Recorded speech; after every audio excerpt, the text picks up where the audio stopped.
পশ্চিমবঙ্গ পৌর কর্মচারী ফেডারেশনের রায়গঞ্জ ইউনিটের চতুর্থ দ্বিবার্ষিক সম্মেলন অনুষ্ঠিত হলো রায়গঞ্জে। সোমবার রায়গঞ্জের বিধান মঞ্চে আয়োজিত এই অনুষ্ঠানে প্রধান অতিথি হিসেবে উপস্থিত ছিলেন পশ্চিমবঙ্গ পৌর কর্মচারী ফেডারেশনের সাধারণ সম্পাদক বিশ্বময় ঘোষ। এছাড়াও উপস্থিত ছিলেন সাংগঠনিক সম্পাদক আশিস চট্টোপাধ্যায়, রায়গঞ্জ পৌরসভার পৌর প্রশাসক সন্দীপ বিশ্বাস সহ অন্যান্য কোঅর্ডিনেটরগণ। এদিন সংগঠনের পক্ষ থেকে ঊর্ধ্বতন নেতৃত্বের কাছে পৌর কর্মচারীদের রাজ্য সরকারি কর্মচারীদের মতো সমস্ত সুযোগ সুবিধা প্রদান, সরকার নির্ধারিত বেতন কাঠামো অনুযায়ী বেতন প্রদান, অবসরপ্রাপ্ত কর্মীদের 100% পেনশনের দায়িত্ব সরকার কর্তৃক অধিগ্রহণ সহ একাধিক দাবি জানানো হয়। এ বিষয়ে রায়গঞ্জ ইউনিটের দায়িত্বপ্রাপ্ত শম্ভু ঘোষ জানান। বলছি যে আপনার নাম এবং ডেজিগনেশন দিবেন। আমার নাম শম্ভু ঘোষ, পশ্চিমবঙ্গ পৌর কর্মচারী ফেডারেশন রায়গঞ্জ ইউনিটের আমি সাধারণ সম্পাদক। আজকে চতুর্থ বার্ষিকী সম্মেলন হচ্ছে আপনাদের এখানে। হ্যাঁ, কারা কারা এসেছে? আজকে চতুর্থ দ্বিবার্ষিক যে ইউনিট সম্মেলন হচ্ছে, সেই ইউনিট সম্মেলনে আমাদের মাঝে উপস্থিত হয়েছেন পশ্চিমবঙ্গ পৌর কর্মচারী ফেডারেশনের সাধারণ সম্পাদক বিশ্বময় ঘোষ মহাশয়। আমাদের মাঝে উপস্থিত হয়েছেন পশ্চিমবঙ্গ পৌর কর্মচারী ফেডারেশনের সাংগঠনিক সম্পাদক আশিস চট্টোপাধ্যায় মহাশয়, এবং সেই সঙ্গে আমাদের এখানে এই প্রথম পশ্চিমবঙ্গ পৌর কর্মচারী ফেডারেশনের উত্তর দিনাজপুর জেলা কমিটি গঠিত হতে চলেছে। এই উদ্দেশ্যে ইতিমধ্যে আমাদের মাঝে উপস্থিত হয়েছেন কালিয়াগঞ্জ ইউনিট এবং ইসলামপুর ইউনিট, ডালখোলা ইউনিটের রাস্তায় আছেন, ওনারাও সম্ভবত চলে আসবেন।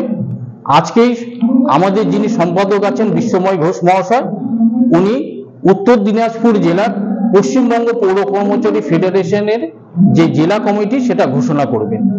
বলছি যে আজকে এখানে এই সম্মেলনে আপনাদের কোনো দাবি দেওয়া প্রেস করেছেন? আমাদের যে দাবিগুলো আছে, মূলত আমরা যারা পৌর কর্মচারী তারা সরকারি কর্মচারীর মতন সুযোগ সুবিধা পাই না। আমরা দাবি রাখছি আমাদের নেতৃত্বের কাছে, পৌর কর্মচারীরা যেন সরকারি কর্মচারীদের মতন তাদের সুযোগ সুবিধা পায়। আমরা দাবি রেখেছি অন্যান্য যে সরকারি অফিস আছে সেখানটায় অস্থায়ী কর্মচারীদের জন্য যে বেতন কাঠামো সরকার নির্ধারিত করে দিয়েছে, সেই সঙ্গে যে অন্যান্য সুযোগ সুবিধাগুলো আছে আমাদের পৌর কর্মচারীদের ক্ষেত্রেও যেন সেটা নির্ধারিত হয়। আমরা দাবি রেখেছি আমাদের যে পেনশন, যেটা এখন পর্যন্ত সরকার দেয় 40%, পৌরসভাকে 60% দিতে হয়। আর সেই অবস্থায় দাঁড়িয়ে আমাদের যারা পেনশন হোল্ডার আছেন তারা কিন্তু 2 মাস 3 মাস অন্তর অন্তর পেনশন পায়। সরকারের কাছে আমাদের দাবি পেনশন হোল্ডারদের 100%ই যেন পেনশনের দায়িত্বটা সরকার গ্রহণ করেন। এই বিষয়গুলোই আমরা আজকে আমাদের দাবির মধ্যে রেখেছি। সবচেয়ে বড় প্রশ্নচিহ্ন উঠে আসছে এবং বিরোধীদের একটা বক্তব্য, আজকে ওয়ার্কিং ডে, সেই ওয়ার্কিং ডেতে আপনারা সম্মেলন করছেন, তার মানে কত পৌর কর্মচারী আজকে এই কাজ থেকে বঞ্চিত। সেই জায়গায় পরিষেবা তো মারাত্মক ভাবে ব্যাহত হবে। ডালখোলা, ইসলামপুর, কালিয়াগঞ্জ এবং রায়গঞ্জ, এইটা কি আপনাদের হায়ার অথরিটি পারমিশন দিয়েছিল যে পৌর প্রশাসক যে হ্যাঁ আপনি ওয়ার্কিং ডেতে সম্মেলন করুন? এই বিষয়ে আমি আপনাকে বলে রাখি, ইসলামপুর, কালিয়াগঞ্জ এবং ডালখোলার যারা প্রতিনিধি, তারা যারা নেতৃত্বে আছেন 5 জন করে এসেছেন। এবং আপনিও যদি আজকে রায়গঞ্জ শহরে দেখেন, আমাদের যে নাগরিক পরিষেবা, আমাদের যারা ট্যাক্স কালেকশন করেন তারা ট্যাক্স কালেকশন করে জমা দিয়ে তারপরে পৌরসভায় এসেছেন। আমাদের যারা রাস্তা পরিষ্কার করছেন তারা দিচ্ছেন। ইভেন কি যেহেতু এটা উৎসবের মরশুম চলছে, জলের গাড়ি, আবর্জনার গাড়ি থেকে শুরু করে আপনি যদি এই মুহূর্তে কুলিং ড্রিঙ্কিং, আমাদের প্যাকেজিং যে ড্রিঙ্কিং ওয়াটার আছে সেখানে যান, সেখানে তারা ওয়ার্কিং করছে। নাগরিক পরিষেবা কোনো মতে বন্ধ করে আমরা যেরকম আমরা সভা করছি না, পাশাপাশি আমাদেরকে মৌখিকভাবে চেয়ারম্যান অনুমতি দিয়েছে যে পরিষেবা বন্ধ রেখে কোনো সম্মেলনে তিনি সহায় দেননি, এবং বলেছেন স্বাভাবিক পরিষেবা রেখে আপনারা সম্মেলন করতে পারেন। আপনি জানবেন এইখানটায় আপনারা যাদেরকে দেখতে পাচ্ছেন তারা প্রত্যেকে সকালে তাদের নিজের দায়িত্বটা পালন করে শহরের যে নোংরা, ওয়ার্ডের যে নোংরা পরিষ্কার করে তারপরেই তারা এখানটায় এসেছেন। সেই জন্য নাগরিক পরিষেবা কখনোই ব্যাহত আমাদের উদ্দেশ্য নয়। যেহেতু আমরা অ্যাকচুয়ালি রবিবার দিনই দেখেছিলাম একটা কমিউনিকেশনে গ্যাপ হয়ে গেছিল, বিধায়ক মহাশয় গতকাল টোটো ইউনিয়নদের সঙ্গে একটা মিটিং করেছেন। কারণ আপনারা সকলেই জানেন রায়গঞ্জে সবচেয়ে বেশি এখন জ্বলন্ত যেটা সমস্যা, ট্রাফিক সমস্যা, মানুষের যাতায়াতের সমস্যা। সেই জন্য সেই বিষয়টাকে প্রাধান্য দিয়ে আমরা সেই জায়গা থেকে রবিবারে সরে এসেছি এবং প্রত্যেককে বলেছি তার যে নর্মাল ডিউটি করেই যেন তারা অনুষ্ঠানে আসেন, যার জন্য আমাদের আপনার কথায় এক কথায় ওয়ার্কিং পরিষেবা দিয়ে আপনি আসুন, সেটা 10টার মধ্যে পরিষেবা সমাপ্ত করে দিয়ে আপনি আসতে পারেন। মানে তারপরে যে অফিসের স্টাফরা যারা পরিষেবা নিতে যাবে সেখানে তারা পেলো কি পেলো না সেটা কোনো যায় না। 10টার সময়তে আমরা কাউকেই আসতে বলিনি।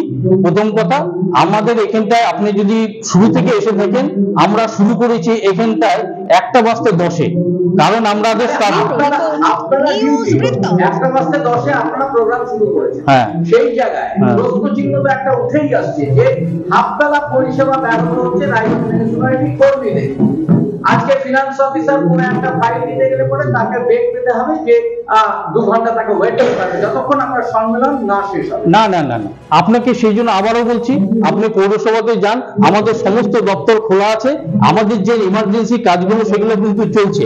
আমরা কিন্তু এখনো আপনাকে বলছি কোনো কর্মচারীকে বাধ্য করা হয়নি যে তুমি তোমার নর্মাল ডিউটি ব্রেক করে এখানটায় আসো। এবং আমরা আবার আপনাকে বলছি এই সম্মেলনটা আমরা ম্যাক্সিমাম 1 থেকে 1.5 ঘন্টার মধ্যে কমপ্লিট করে দিয়ে আবার প্রত্যেকে মিউনিসিপ্যালিটিতে ফিরে যাবে। সব মাই চায় মেয়েকে রাজরানীর মতন সাজাতে, সাজিয়ে তুলতে চায় সোনার গয়নায়। ওরিয়েন্ট জুয়েলার্স, সোনা যা সর্বক্ষণের। Wait, so this was your wedding look? Oh my God, Tammy, you look pretty. Dhaka থেকে যখন আইছিলাম এ হগল আমার মা আমারে পরাইয়া দিছিল। It's so authentic, Tammy. I will go for this look. But what about my goina? সাদা রঙের রুমালটিতে গোলাপি রঙের কাজ, সব মিলিয়ে দারুণ হবে নতুন কনের সাজ। আমার গয়না আমার শ্রীঢাকা জুয়েলার্স, আভিজাত্যের গয়না। ছোট ছোট অনুভূতি, স্মৃতিগুলো থেকে যায় সব সময় আদরে। কুকু কুকু কিরে হলো? আসছি। লকডাউন সময় তো হয়ে এলো। কিছু স্মৃতির ভাজেই তোলা থাকে শুভারম্ভে প্রাপ্তি। 50 বছরের অভিজ্ঞতায় অগ্নিশ্বর জুয়েলার্স, নিখুঁত গয়নার কারিগরি। Agnishwar jewellers, NS road, Raiganj.